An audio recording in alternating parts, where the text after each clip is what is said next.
testing, testing. 1, 2, 3. Testing. Can you hear me?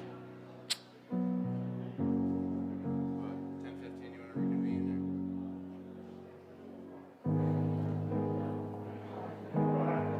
there? Hello, testing. Perfect. Okay.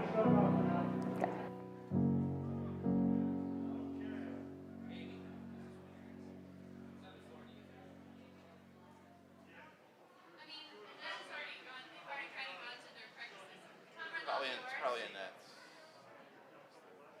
Might be a Nets, I don't know. Yeah, set it there. Well, I said there's a tech stack. I know they're not mine. Yeah, no, they're right. They went on the floor the other day. So Okay. like they gotta be new. Thank you. And why don't you just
crushing the enemy under our feet. We are mighty in our stand, with God's word in our hand. We are united in Jesus Christ. We are the soldiers of the land.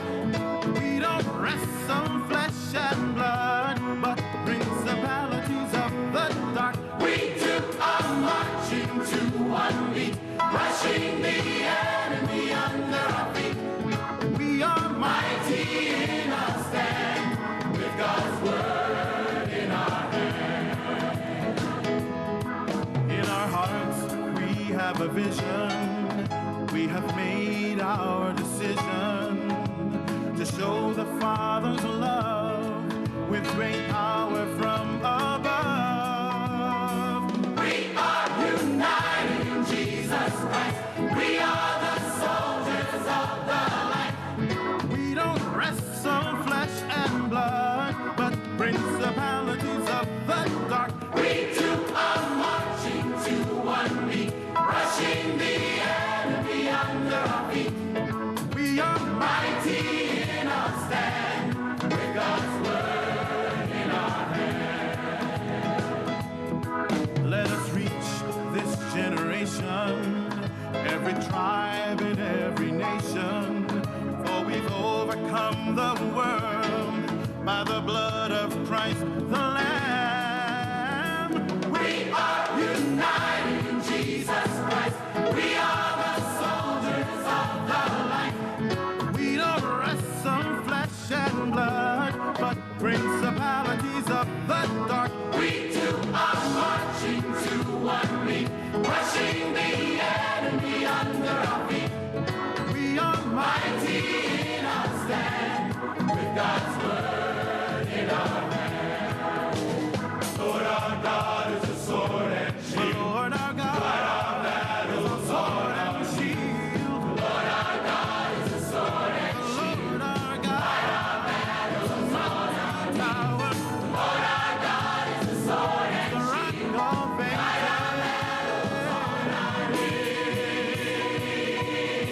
We are united in Jesus Christ.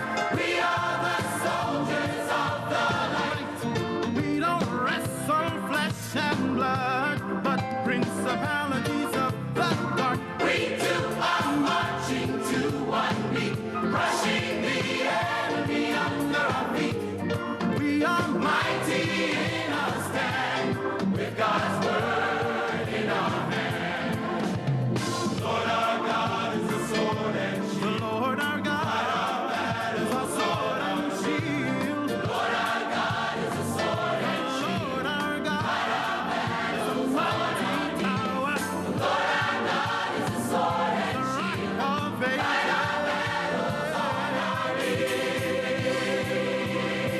We are united in Jesus Christ. We are the soldiers of the light. We don't wrestle flesh and blood, but principalities of the dark. We do our marching to one beat, crushing the enemy under our feet. We are mighty in our stand, with God's word in our hand. We do our marching to one beat, crushing the enemy under our feet. We are mighty in our stand, with God's word in our hand. We are mighty in our stand, with God's word in our hand. We are mighty in our stand, with God's word in our hand. We are mighty.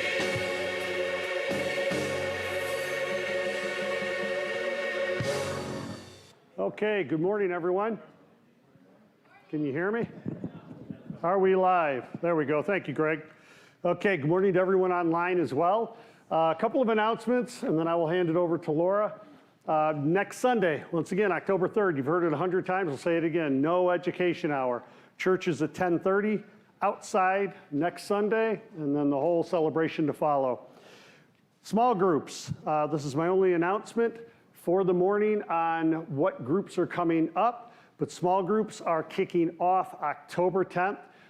If you've not been a part of a small group in the past, there is a sign up in the back. You can use the QR code that's up there on the bulletin board, or the old-fashioned grab a pen and sign your name up and go ahead and be a part of a small group. The emphasis of the small group is very different than the Bible study. In the Bible study, we grow in our knowledge of God, and in small groups, we're growing in our relationships with God and each other. So if you haven't been a part of one, please consider it. We're doing the Grace Bible Study for Max Lucado. It's a DVD-based study, really good. And you'll be contacted by your small group leaders if you've been a part of a group in the past.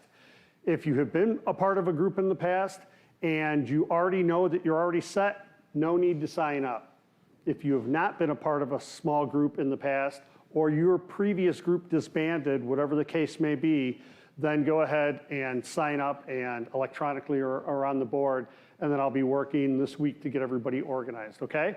So that is it. This week we have our hero of the Bible is Miriam, the sister of Moses, and if you would, Laura Gilleland is going to lead that, so help me welcome her.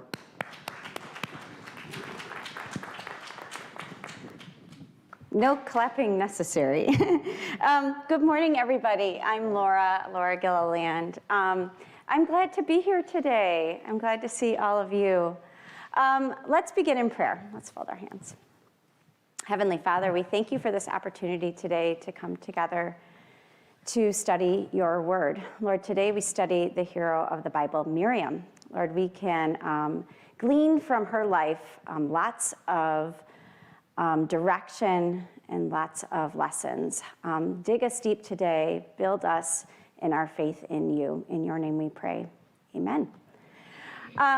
Welcome. As you know, I'm Laura. I am a preschool teacher here at Emmanuel. I am a teacher by trade. I went to school to be a teacher. I knew I wanted to be a teacher when I was in 8th grade. I went to school in a Lutheran school. I grew up Lutheran, Missouri Synod, and went to a Lutheran school and absolutely loved that I was an 8th grade buddy to a bunch of preschoolers and got to be with them and zip their coats every day and help get their backpacks on. And when I did that in 8th grade, I knew exactly what I wanted to do the rest of my life. So what brings me here today? Over the years, I went away to school when I was in college, met Brian, my husband, who I think is here, but I just don't see him right now. He asked if he wanted me to have him here today, and I said yes. Brian and I met at University of Illinois in Champaign, and yep, ILL. Yay, good, some of you out there. Brian and I have 3 boys. Our oldest is a senior in high school. Our middle son is a sophomore in high school, and our youngest is in 8th grade here at Emmanuel. I was a stay-at-home mom when they were little, and then my first job back into working was here at Emmanuel doing children's ministry, which I did for 7 years here at Emmanuel. And now I'm back in the classroom, which I absolutely love. When my boys were little, I kind of kept in touch with teaching a little bit and tutored in the evenings. And when I was out tutoring in the evenings, the church we belonged to at the time was St. Matthew in Hawthorne Woods. We were living around that area. And they did a Bible study that was a 2-year study of going through the Bible start to finish. And I would go there after my evening tutorings, and I was a sponge. I just took in everything. It was a kind of a direct instruction kind of Bible study where you sat like this and just listened. And I couldn't believe what I was learning. Here I had grown up in the church, felt like I had this faith, which I did. My parents planted that seed, and we're going to get into that a little bit today. But it wasn't until that time when I was digging deep on my own that I started to grow and learn. Guys, I am not a biblical scholar by any stretch of the means, and I am nervous as all get out being in front of you today. But at the same time, I'm excited to tell you about Miriam today and what I've learned about her. And might I just encourage you, if you have curiosity, this Bible is not a scary thing. Just, open it up, dig deep, start looking. We're going to talk about context today, kind of start getting a little bit of context of what's going on around you, around the Bible, around the story, around the character that you want to learn more about. And through that, you will learn and you will grow. I went to 8 o'clock church this morning. We've kind of been a 10:30 church family for the last few years. And this morning I thought, I don't know, I'm up early, want to get here. And I loved what Pastor Tiemann said right in the beginning. He said, we teach the Bible, we read the Bible, and then the Holy Spirit begins to get into your heart. And that's encouragement for you. And here, that's what we're doing here today. We're reading, digging deep into the Bible, and the Holy Spirit will start to touch our hearts as well. Anyway, so that's my story a little bit. Funny thing about me, I wear glasses for long distance. I have to not have them on to read short. So I might be struggling just a touch to read what's up on the screen. But I'm going to go back in our clicker here. Oh, that is my first slide. Perfect. So first we're going to talk about what a hero is. I know we've kind of gleaned on this and talked, or kind of overwhelming, this is the umbrella of what this study is. What is a hero? But there were some points from the book that I was reading that Don nicely shared with me about heroes. Really kind of gave these 2 points here, the top 2 points. They have efforts and sacrifices that change, save, alter, or shift. So thinking of a hero. And they can advance another's well-being. But this bottom one that's there is really what stuck out to me for Miriam today. It says, some are the human means that God uses to change people forever, for their good and for his glory. And that is Miriam. She is the human means that God uses to change people forever, for their good and for his glory. I'm gonna, here we are. Here's our title. The leading lady of the Exodus is Miriam. And we're gonna touch on today, being the teacher in me, I had to find some clip art and show you some pictures today. So here's Miriam. We're gonna learn that she is intentional and insightful. And that's kind of going back to the time of when she was with Moses being in the Nile River. We'll touch upon all of those things today. But when we talk about that, we're going to talk about her being intentional and being insightful during those times.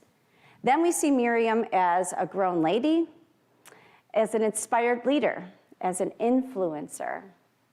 And then last we see her even later in life, unfortunately, where sin begins to creep in. She is human. And so we'll see her in that regard as well. So let's go ahead. A couple weeks ago, Don Kearley stood up here during his study, and he said, when you look for a house, you're looking for location, location, location, right? But when you're in the Bible, we want to do context, context, context. And I love that. And I love that because that is exactly what I do. Encouragement for you all. I know that a lot of you like to look at your phones when you're looking at Bible verses. I love having a Bible in my hands and just flipping through those pages because of this whole idea of context. It's so quick to just flip right back and look and see where we're at and look and see what was happening before this. Miriam's name first pops up in Exodus 2, but we're going to go back to Exodus 1. So I'm going to have you turn to page 56 in your Mid-Pointe Bible or Exodus 1 in the Bible that you have or on your phones. And we're going to kind of look at what's going on right now in the Bible. We're at the beginning of the Bible. We've just finished Genesis. At the end of Genesis, it was Joseph with his Technicolor Dreamcoat. Okay, John touched on that last week. Joseph, not later Joseph. Joseph is a son of Jacob. He is one of 12, okay? And so we begin with Exodus 1, and it says, I'm going to read a little bit of this, so follow along with me. Page 56. These are the names of the sons of Israel who went to Egypt with Jacob. Now, Jacob was called Israel too, so this is how it can sometimes seem confusing. These are the names of the sons of Israel who went to Egypt with Jacob, each with his family. There will be 12. Reuben, Simeon, Levi, and Judah. Remember Levi, we'll talk about him in a minute. Issachar, Zebulun, and Benjamin. Dan and Naphtali, Gad and Asher. The descendants of Jacob numbered 70 in all, Joseph was already in Egypt. So here they all come to be with Joseph in Egypt. Now Joseph and all his brothers and all that generation died. But the Israelites were exceedingly fruitful. They multiplied greatly, increased in numbers, and became so numerous that the land was filled with them. So the Israelites are filled in the land. Then a new king, to whom Joseph meant nothing, came to power in Egypt. Look, he said to his people, the Israelites have become far too numerous for us. Come, we must deal shrewdly with them, and they will become even more numerous. And if war breaks out, we'll join our enemies, fight against us, and leave the country. So they put slave masters over them to oppress them with forced labor, and they built Pithom and Ramesses as store cities for Pharaoh. But the more they were oppressed, the more they multiplied and spread. So the Egyptians came to dread the Israelites and worked them ruthlessly. They made their lives bitter with harsh labor in brick and mortar and with all kinds of work in the fields. In all their harsh labor, the Egyptians worked them ruthlessly. And so we'll go now flip or kind of look further into verse 22, Exodus 1:22, and then it says, then Pharaoh gave this order to all his people. Every Hebrew boy that is born, you must throw into the Nile, but let every girl live. So Pharaoh is nervous, right? The Israelites are taking over. He feels like he's jealous, he's scared, he doesn't know what's happening, so he makes this order that all of the Hebrew boys must die and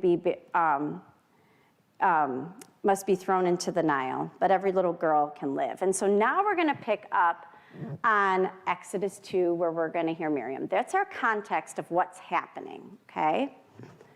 Now we will, sorry, there we go. Oh, I cannot read that. What did I write? Okay, no, I see. Exodus 2, now we're getting in. So the birth of Moses. We're gonna specifically right now just look at 2 verses 1 through 3.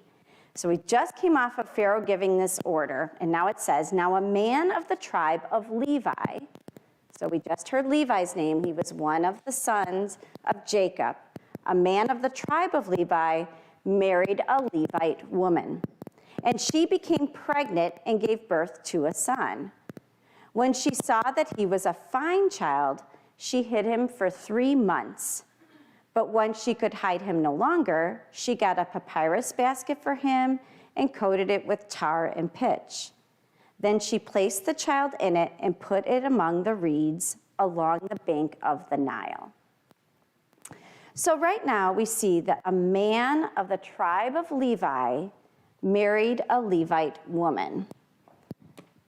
I'm going to have you flip right now to 1 Chronicles. I brought my glasses. I have not revealed my glasses to anybody. Yes, thank you. 1 Chronicles 6, 1 through 2. If you could flip to that in your Bible, and it is page 401.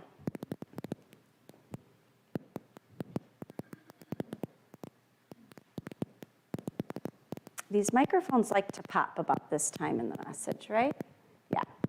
So 1 Chronicles 6, page 401 says, the sons of Levi. So we're going to talk about who his sons were Gershon, Kohath, and Merari. The sons of Kohath, Amram, Ishar, Hebron, and Uziel. The children of Amram, Aaron, Moses, and Miriam. So there's Miriam's name. Miriam has 2 brothers, Aaron and Moses. Amram is their father, and he is the grandson of Levi. So from the tribe of Levi, here we have this family. Amram is now going to be, flip back to Exodus 2, is now marrying a Levite woman. Her name is Jochebed. And so together it says they marry and they have a child. And some, in my research with this, they said, take note of that even, that the scripture takes time. scripture takes time to even just say that they married and then they had a child, which is something to note. It's important because that is how we're supposed to do it, right? All right, here we go. Sorry. Oh. There we go. Okay. So the scripture takes time to even note that. And she becomes pregnant and gives birth to a son. And when she saw that he was a fine child, she hid him for 3 months. Let's talk about that fine child part right there. When she saw that he was a fine child. I'm going to jump over to Hebrews at the end of the Bible. I didn't write it down for you guys to look. I'll just read it to you. Hebrews 11:23 states this. By faith, Moses' parents hid him for 3 months. This is what it says, Hebrews 11:23. By faith, Moses' parents hid him for 3 months after he was born because they saw he was no ordinary child and they were not afraid of the king's edict. By faith, Moses' parents. Moses' parents their faith was strong. You see, I wrote here on the side, they were a powerhouse family for God.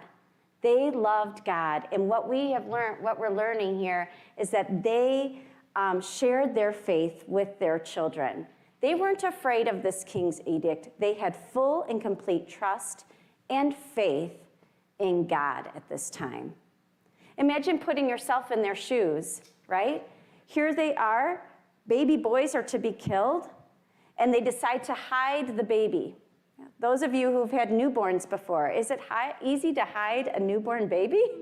No. How many times were we up in the middle of the night, like walking and patting, and they're crying and I can't calm them down? Well, God was certainly involved here, right? For 3 months, they were able to hide that baby. And now the time has come that they weren't able to, but their faith is strong. Back to Exodus. They saw that he was a fine child. They hid him for 3 months. But when she could hide him no longer, she got a papyrus basket for him and coated it with tar and pitch. And then she placed the child in it and put it among the reeds along the bank of the Nile. What trust, right? What faith in God to do this. To put your baby in a basket and off the baby goes. And to know and feel that God is with them and God will help this situation and trust in his plan. You know, how many times in our lives do we really feel like we can surrender to that complete and utter trust, right? Just yesterday, my middle son, both of my older 2 boys run cross country for Prairie Ridge High School. Our oldest son does a fine job at it. He's done great. He's done it for 4 years. Last year, the middle son was a freshman, goes out for the training with the whole team. He's kind of a quiet kid. If any of you know Evan, he's pretty quiet. And doesn't say anything. First race comes of this year, and he wins the race, clearly. Like it was a JV race. Don't think like he's some sort of major superstar here. But he runs, and he wins. We were like, where did this talent come from? Like, he's never told us anything about this. And needless to say, he's a decent runner. He's not like winning, all these big races, but he's doing pretty good at it. And yesterday he broke his foot running in the race. Somebody stepped on it with one of those sharp metal cleats. And it was a fight of a race. It was down in Palatine. All the schools were there. There are 32 schools. And there's, varsity races, these guys are pushing and they're big, and stepped right on his foot, and he felt it, and we could tell he was not running well. He didn't do so good. Well, anyway, here we are. This is just a teeny little example, but we're trusting God's plan here, right? He's now out for the season, probably won't be able to run. We'll see if hopefully he'll be able to come back next year. It's not that big of a break, but we'll see. So we trust God's plan, and this is just a little situation. Imagine you have a baby, and you're putting him in a river, and you're trusting that God is going to watch over this situation. It must have been so nerve-wracking for them. So here we are. Let's go move on to verse 4 through 10 now. Verses 4 through 10, and I'm going to read that to you. His sister stood at a distance to see what would happen to him. Here's Miriam. This is the first we hear of Miriam. She stood at a distance to see what would happen to him. Then Pharaoh's daughter went down to the Nile to bathe, and her attendants were walking along the riverbank. She saw the basket among the reeds and sent her female slave to get it. She opened it and saw the baby. He was crying, and she felt sorry for him. "This is one of the Hebrew babies," she said. Then his sister asked Pharaoh's daughter, Miriam asked Pharaoh's daughter, "Shall I go and get one of the Hebrew women to nurse the baby for you?" "Yes, go," she answered. So the girl went and got the baby's mother. Miriam went and got the baby's mother, her mother. Pharaoh's daughter said to her, "Take this baby and nurse him for me, and I will pay you." So the woman took the baby and nursed him and got paid for it. When the children grew older, she took him to Pharaoh's daughter, and he became her son. She named him Moses, saying, "I drew him out of the water." Wow. Let's kind of pull apart some of this. So here's Miriam standing at the distance to see what would happen. Something to note, Miriam is about 10 or 11 years old right now, and the brother Aaron is about 3 years old. Miriam is the older sister to her younger brothers. When her mom puts the baby in the water, imagine how she's feeling. But you know, we talked about their family being a powerhouse family for God. We can only assume that their family's faith, the parents' faith, is so strong that they've shared that with their children. And Miriam, we're hoping, is there by the water, trusting that her parents and trusting in God for what is happening. So Miriam is there watching. But we can't help but think that maybe she's being a little intentional in what she's doing. Maybe her mom had said, "I want you to just go watch." Either way, she's there and she's watching, and we can assume that she's intentional and she's brave and she's bold, as you're going to see in what she does here. Because as we go further down, the baby's crying, Pharaoh's daughter looks at the baby, and then Miriam just comes right up and she says, "Shall I go get one of the Hebrew women to nurse the baby for you?" I think this is kind of interesting. She's not really just saying, "Is there something I can do to help you?" She basically just says, "Here's the idea that I have." She's 10 or 11 years old and comes up with this idea. Should I go get one of the Hebrew women to nurse this baby? Basically, yes, great idea. You know, where the answer is pretty rhetorical, pretty exact of what you're supposed to say. So Pharaoh's daughter, of course, is going to say, "Yes, wonderful, that sounds great." 10 or 11 years old Miriam thinks of this. And so my other word up there besides intentional is she's insightful. She's letting her faith come out. We, through my research and talking about, listening to different podcasts about Miriam and kind of researching it, they really stressed the point of that she is letting the Holy Spirit just speak through her, that she was calm, she was quiet, she waited, and at the right moment, she spoke when she needed to. Something kind of interesting. Think of that in our lives as well. Through your kids, through your family, through your work, community, whatever that you're in. It's so easy to quick and jump and talk and say, but then there are times when we need to pause. We need that break, and we need to just let the Holy Spirit speak through us and in what we're doing. So here we are. Miriam says, "Shall I go get one of the Hebrew women to nurse?" And "Yes, go," she says. So the girl goes, and Miriam goes and gets the baby's mother.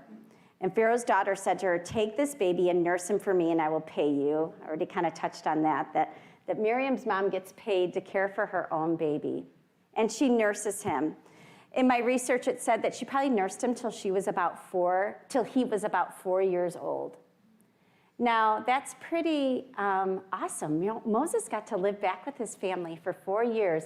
Again, a family of God who shares their faith with their children. How awesome is that for Moses, right? But then he goes back and he goes to live with Pharaoh's daughter. And that's where we kind of drop off learning a little bit about Miriam at that point. And we're going to fast forward a little bit to when we get to her next. But over this time, as we kind of flip through, Miriam shows up next in Exodus 15. Here we are in Exodus 15. So over time, we see that Moses, he kind of goes out into the wilderness. He does something bad. He goes out into the wilderness. And in the wilderness, he meets his wife Zipporah, and he becomes a shepherd. And while he's out there is when the burning bush happens, and God speaks to Moses. And this is kind of where we're going to pick up, God speaks to Moses. And then the plagues all start to happen. The Israelites are going to leave Egypt, right? Let God's people go. And they begin to leave Egypt, and now they're getting to the point where they're coming to the Red Sea. God allows them to go, but then Pharaoh's heart gets hardened again. And the Egyptians start to come after the Israelites. So the Israelites pass through the sea, clear waters, dry ground. They get through, the water comes down, kills all of the Egyptian chariots, all of the Egyptians coming after them, and they die in the water. And now here they are on the other side. And we're going to turn to Exodus 15. So that's kind of a really quick recap of what happened amongst those times.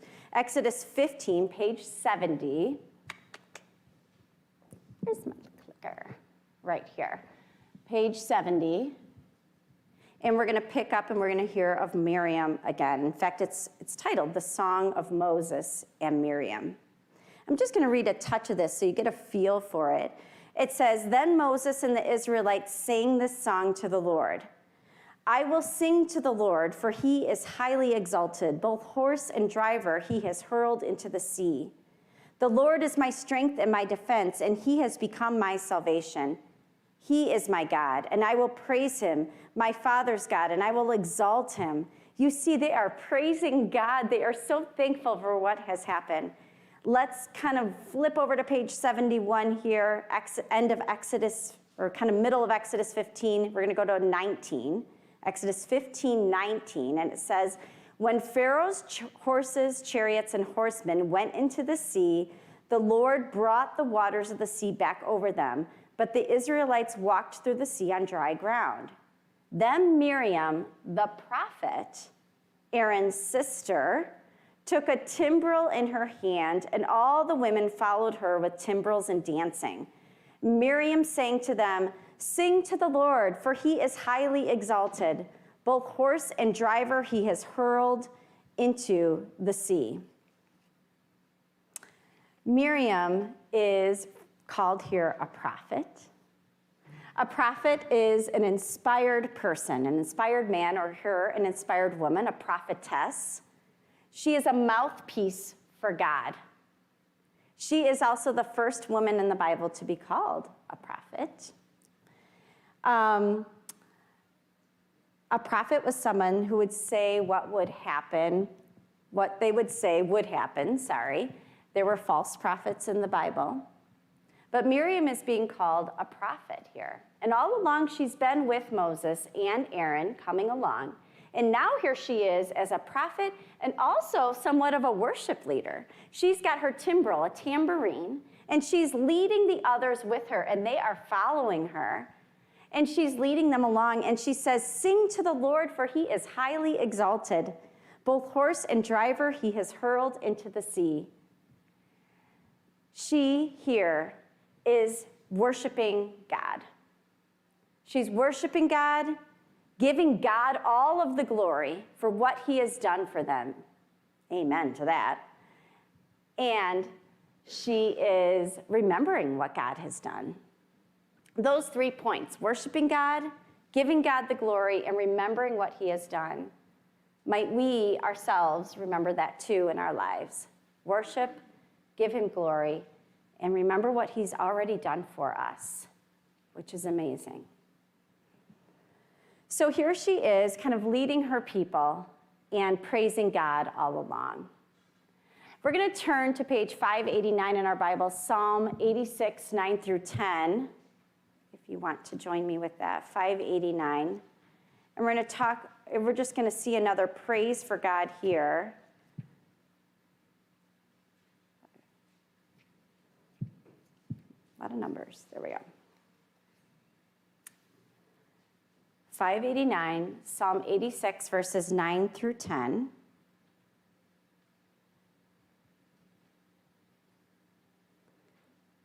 And it says, all the nations you have made will come and worship before you, Lord. They will bring glory to your name. For you are great and do marvelous deeds. You are God alone. Worship and praise for God and who he is and what he has done for us. Today we were encouraged in church, if you've already been, or maybe you're going to 10:30, or go watch online if you don't have time today to be here. Might I encourage you, what an awesome sermon today about being the light, about being here as a community of believers. We are the salt. Sorry, I'm talking about all the stuff.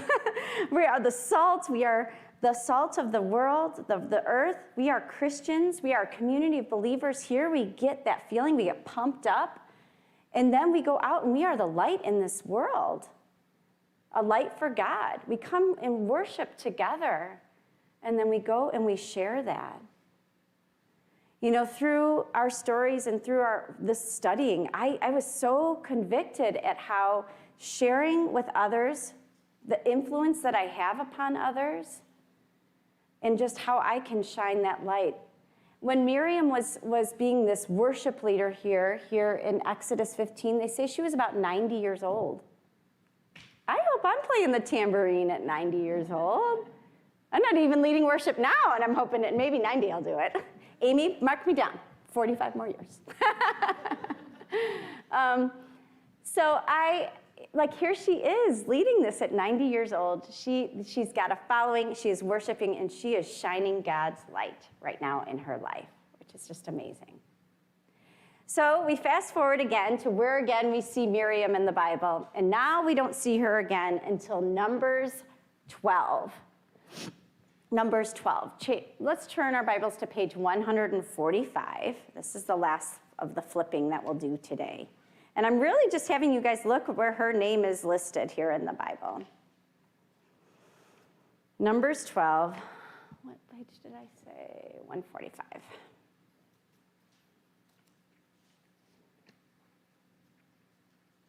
And now is later in their life.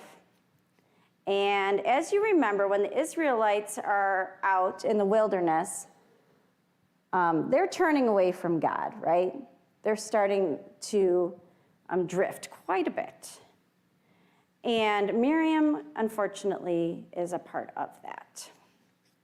And here we are, 145, Numbers 12, and it's titled Miriam and Aaron Oppose Moses. And then I'm going to read this to you quickly. It says, Miriam and Aaron began to talk against Moses because of his Cushite wife, for he had married a Cushite. Has the Lord spoken only through Moses, they asked? Hasn't he also spoken through us? And the Lord heard this. So sin is beginning to creep into Miriam, and she's feeling jealousy, she's feeling anger, and she's not living out her faith in the way that she should right now. And the Lord heard this, and then it says here, now Moses, who was a very humble man, more humble than anyone else on the face of the earth. Something kind of fun to note, Moses wrote Numbers, and yet he states here that he was a very humble man. More humble than anyone else in the earth. But anyway, it's good to know. And at once the Lord says to Moses, Aaron, and Miriam, come out to the tent of meeting, all three of you. Can you imagine if God says this to you? All three of you now. It's like when I'm yelling at my kids, sit down. He's mad. Come out to the tent of meeting, all three of you. So the three of them went out. Then the Lord came down in a pillar of cloud. He stood at the entrance to the tent and summoned Aaron and Miriam. When the two of them stepped forward, he said, "Listen to my words. When there is a prophet among you, I, the Lord, reveal myself to them in visions. I speak to them in dreams. But this is not true of my servant Moses. He is faithful in all my house. With him I speak face to face, clearly and not in riddles. He sees the form of the Lord. Why then were you not afraid to speak against my servant Moses?" The anger of the Lord burned against them, and he left them. Wow. When the cloud lifted from above the tent, Miriam's skin was leprous. It became as white as snow. Some accounts of things that I read said we can only assume because Miriam's skin is turning leprous, that Miriam was probably the instigator here of what had happened. God punished her the harshest. Aaron turned toward her and saw that she had defiling skin disease, and he said to Moses, "Please, my Lord, I ask you not to hold against us the sin we have so foolishly committed. Do not let her be like a stillborn infant coming from its mother's womb with its flesh half eaten away." So Moses cried out to the Lord, "Please, God, heal her." The Lord replied to Moses, "If her father had spit in her face would she not have been in disgrace for 7 days? Confine her outside the camp for 7 days. After that, she can be brought back." So Miriam was confined outside the camp for 7 days, and the people did not move on till she was brought back. We're going to stop right there, but let's note that she is punished. God gives grace, and God says, well, we'll confine her outside of the camp for 7 days. So she, who has sinned, is now apart from the rest of the group. And then everybody waits up because of Miriam being confined. So it also shows that she's still a leader in this group. They're all waiting for her to finish her 7 days and to be healed. And yet the whole camp waits for her. Kind of says where she is in the whole hierarchy of this camp, let's call it. So then we flip to Numbers 20, and we see Miriam passing. Numbers 20, verse 1, page 154, a couple pages away. And it says, "In the first month, the whole Israelite community arrived at the desert of Zin, and they stayed at Kadesh, and there Miriam died and was buried." And Miriam passes, and Miriam never makes it to the promised land. These are the accounts of Miriam that we see in the Bible today. But through her, we see this whole Israelite community, we see them make it to the promised land, and she is a leader amongst this. She is a woman leading and loving God. And yet she falls away, and so do we, right? Sin begins to creep into our lives, and we fall away at times, but we see the good that she has done. We too, as Christians, can do good and not feel down. I feel like Pastor Tiemann touched on that today as well. You know, we can say that we aren't worthy or we can't do something, but we are. Pastor Tiemann referenced, you are the salt of the world. You are the salt. You are the light of the world. Not maybe you are or try to be. You are. You are. And just like Miriam, you are called to share and send and be his light. We're going to go ahead and pray, but then we'll open it up for some questions just because I feel called to pray right now. So let's go ahead and pray about this. Dear God, thank you for all you are. Lord, we learned from the Bible how you call us to be. And Lord, we want to share that with others. Lord, as we learned today, Miriam was an influencer. She was insightful. She was a leader for you, a worshiper of you. And Lord, we too want to do that for others. Help us today in this study to glean that knowledge, but also to share that with others. In your name we pray. Amen. So, questions that you guys have? I did put some questions in the paperwork here that we pass out every week. One little thing to note that I didn't touch on and I forgot about was the last question that's listed there. It is no coincidence that many in the New Testament, you hear the name Mary listed often, right? We've heard a lot of Marys in the Bible. Mary's actually derived from Miriam. The Hebrew spelling of Miriam is spelled M-A-R-Y-A-M, Miriam. And so Mary is the shortened version of that. That's why Mary was such a popular name. So that is not a coincidence. That's how influential she was.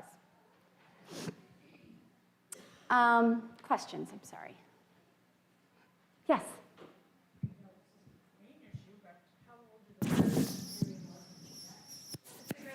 Can you repeat? Yes. Repeat it, is that okay? She asked, how old was Miriam when she died? I don't know. I didn't look that up. You see, I brought my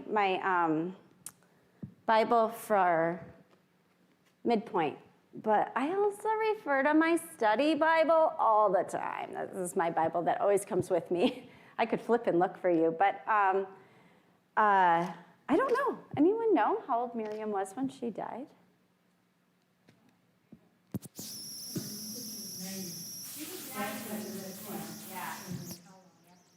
Right. Moses was 120 when he died. And so, right, this is going to be,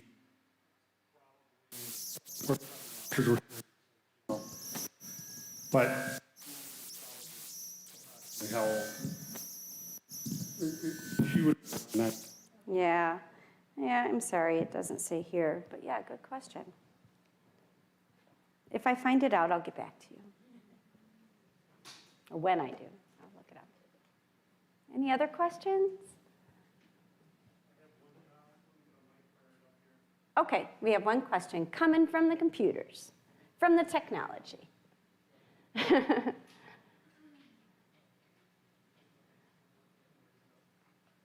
There we go. Okay. This mic's cutting in and out, but we can use it for questions. Okay. One of the comments we had on the chat line was it was pretty gutsy of Pharaoh's daughter to directly disobey her father's command. Mm-hmm. He's the king.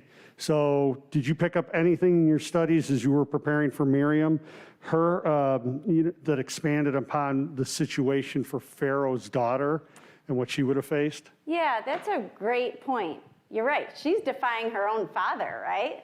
By taking this baby and not killing this boy baby. I did not reach big research on that. But, I mean, try putting yourself in her shoes. Maybe it was just the compassion that she had for the baby. We know God's hand was over Moses, right? Moses was a fine child. He was no ordinary child, Scripture says. God was looking and God was over them, was over him. His hand was upon Moses. We can only think that's just, maybe it was compassion that Pharaoh's daughter had. I didn't research anything more than that. Okay, and actually we have an instant answer from Google.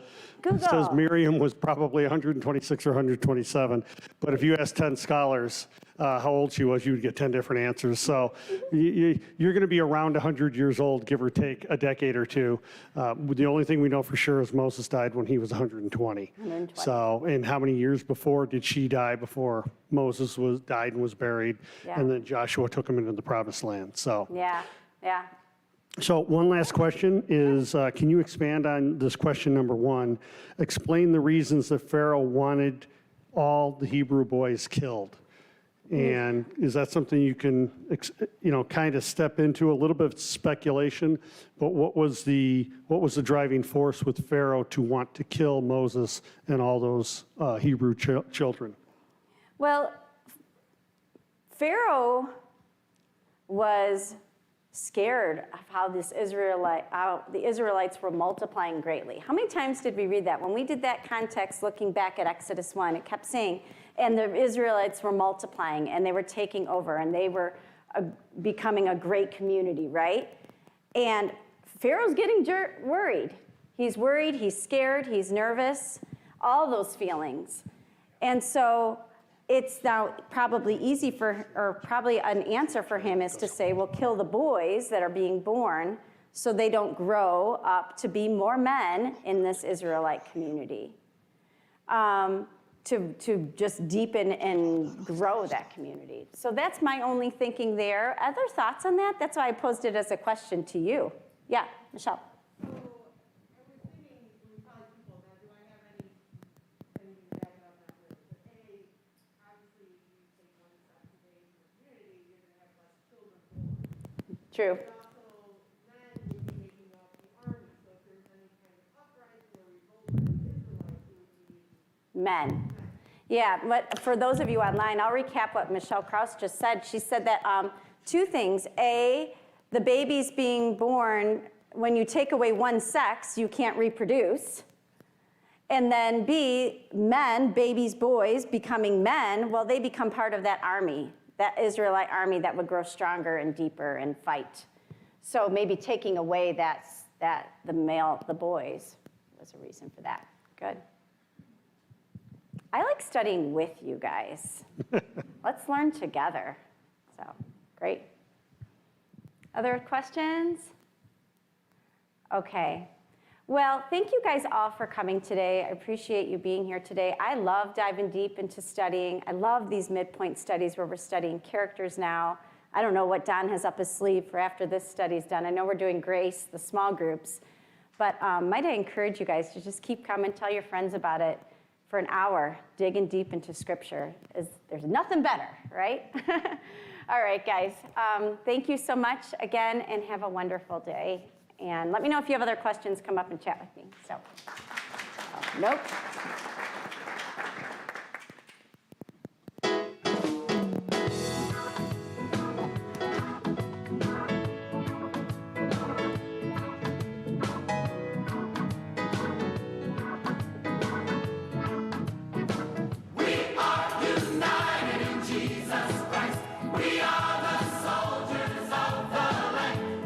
We don't rest on flesh and blood, but principalities of the dark. We took our marching to one beat, crushing the enemy under our feet.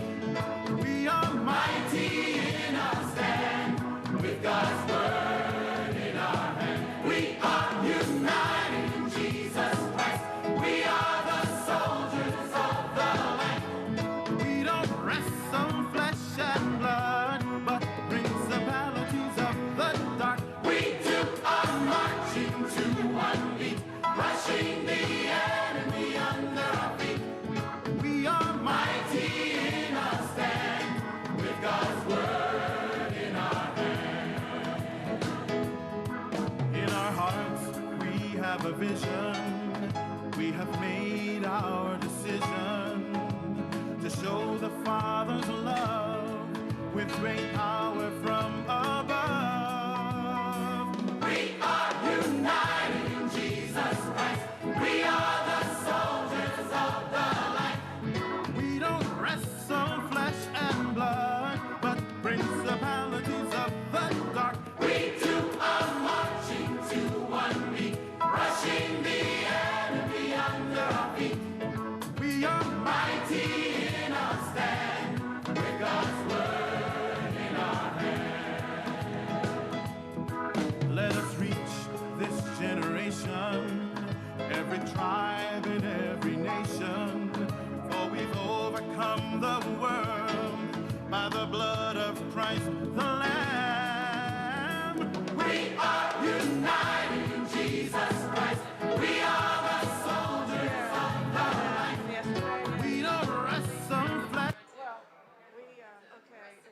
time now, huh? Yeah.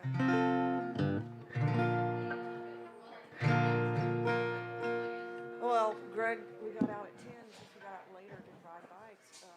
He says they're probably busy, since the trails are really busy because it's a pretty day. And I said, no, World Vision won't be out there. We'll have plenty of room. They're out there every weekend when we go. Yeah. Yeah. Yeah. Okay.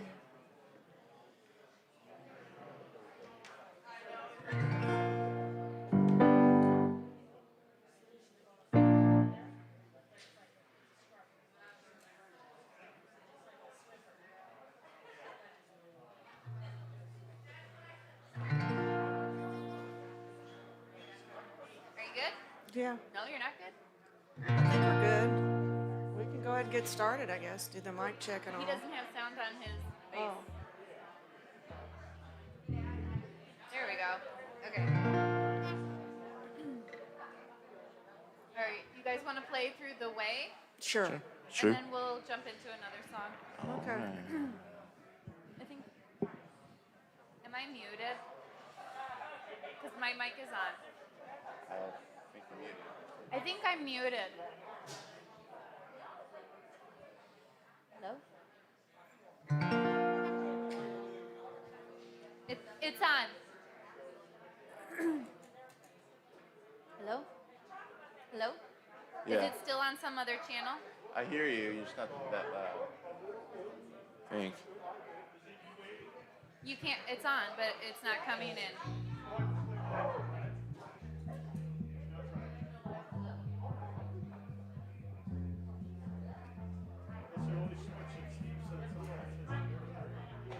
Hello? Well, sometimes the button gets stuck, but is something else on the channel? Did you guys switch it? Because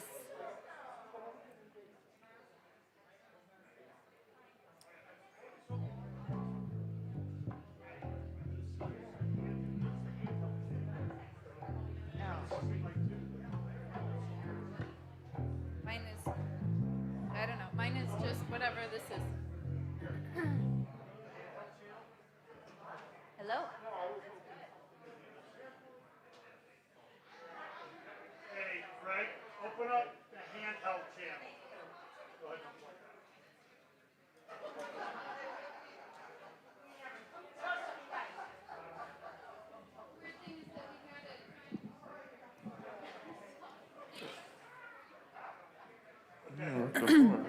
that. Okay, hi. There we go. There you go. It's a little echoey. That channel didn't work at all this morning. This one? Yeah. Yes, it did, because we did our sound check at 9 Really? o'clock and Okay. it worked fine. So it was working. Yeah. That's why I'm like, what happened?